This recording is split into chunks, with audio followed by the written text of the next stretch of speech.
Hola, mi nombre es Fabián Ordóñez y les voy a hablar sobre el algoritmo corto de burbujas.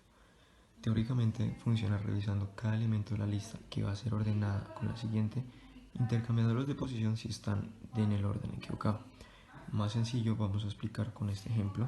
Consiste en tomar el primer par de datos, verificar cuál de los dos es más grande y si el primero de los datos es más pequeño que el segundo, entonces están ordenados. Después el siguiente par de datos se hace el mismo procedimiento como hicimos en el anterior. Se revisa si el primer número es menor que el segundo y si no es así es necesario cambiarlos de esta manera. La tercera pareja de datos podemos darnos cuenta de algo, que el primer número es mayor que el segundo. En este caso cambiarían los lugares de esta manera y así sucesivamente hasta llegar al final de los datos. Quedaría así. Después, al llegar al final, podemos afirmar que pues, el último número es el más grande de todas las secuencias de los datos y después miramos al principio de los datos, vemos que el segundo número es mayor que el primero y así sucesivamente hasta ordenar los datos. Gracias. Hola, mi nombre es Zaira y les voy a hablar de Merge Sort, el algoritmo de ordenamiento por mezcla. Es un algoritmo de ordenamiento externo estable basado en la técnica divide y vencerás. Para ello voy a mostrarles el siguiente ejemplo. Inicialmente aquí tenemos una mezcla de números que están en desorden. Entonces inicialmente vamos a ver la lista desordenada en varias sublistas. Entonces estos dos pasan a ser una sublista, estos dos otra sublista y asimismo con los otros. Bueno, ahora seguimos ordenando cada sublista de menor a mayor.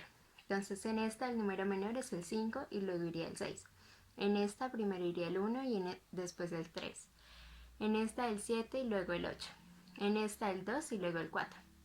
Luego de esto vamos a coger dos sublistas y las vamos a mezclar.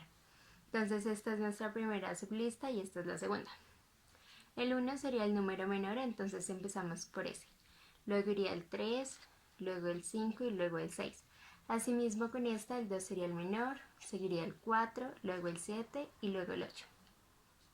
Finalmente, cuando tenemos las últimas dos sublistas, vamos a volver a hacer lo mismo de manera ascendente. Entonces, si empezamos con el 1, luego el 2, luego el 3, luego el 4, luego el 5, el 6, el 7 y el 8, para así quedar ordenada nuestra lista de números. Bueno, yo soy el encargado de hablarles acerca del Quicksort, el cual pues es un algoritmo muy recursivo, pues principalmente este se basa en el hecho de un pivote. Este pivote pues va a ser el que va a dividir, por así decirlo, el algoritmo en dos. En una primera parte que es la izquierda, que son los elementos los elementos que son menores a este pivote, mientras que en la parte derecha serán los elementos que sean mayores al pivote. Entonces, izquierda menores al pivote y derecha mayores al pivote, siendo pues el pivote el punto central. En el mejor de los casos, pues tendremos el caso de O entre paréntesis n logaritmo de n. En el caso promedio va a ser igual o entre paréntesis n logaritmo de n, y en el peor de los casos tenemos o entre paréntesis n elevado a la 2.